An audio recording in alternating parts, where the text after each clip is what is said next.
You do get more confident as you get older.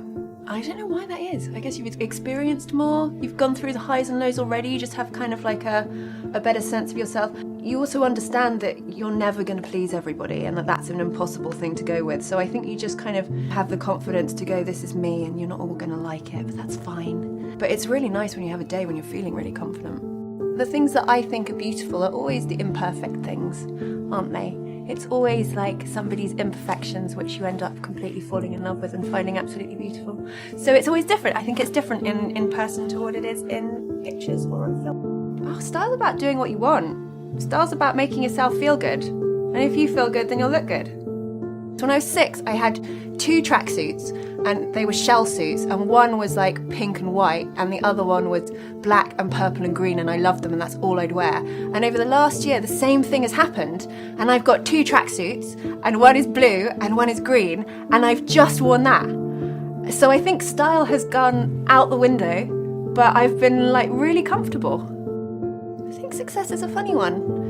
I think because you can be incredibly successful and not feel incredibly successful. And I think success is different for everybody. So I think you can't use other people as your benchmark. I think you have to find what feels right for you. Best piece of beauty advice I've ever been given is take your makeup off at the end of the night. Although actually even that isn't completely true, because although I think you should take your foundation off, quite often eye makeup looks better the next day. You just kind of tidy it up a bit under the bottom. It looks very cool and smoky.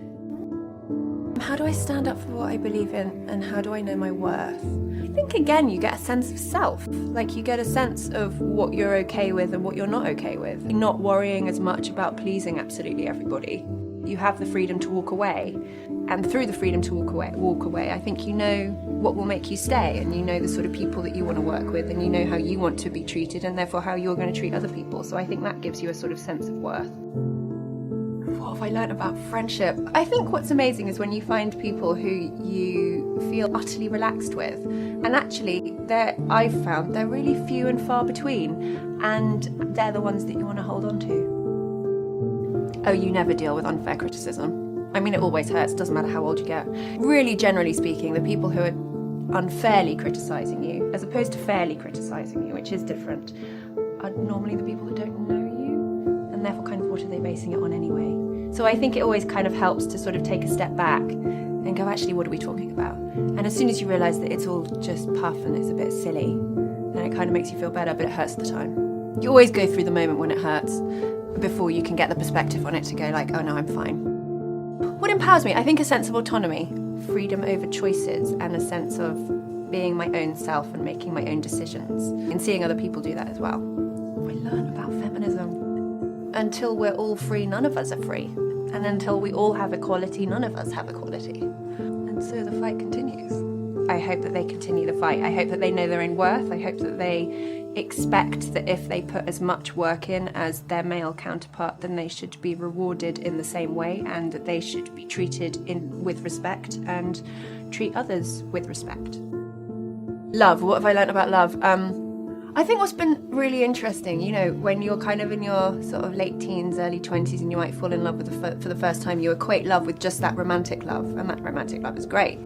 And then as you sort of get older, you find out that there are all sorts of different loves, and that they change, and that it's not something that stays the same. And you might have kids, and suddenly love is again a completely different thing, and the love for your friends is a completely different thing. And so I sort of love the fact that it's an evolving, ever-changing thing. I think that makes it even more special. Life advice from another woman, it's got to be my mum, which is cancel and continue. Which I think is the only advice that you really need in life at all, because it's up and down. It's always going to be up and down, even when things go well. You know, your emotional state, life in general, it's sort of like the weather. And when you've been through something bad, you just need to go, okay, dunk, move forward. So she's always said cancel and continue. And I found that very helpful from being a kid to now.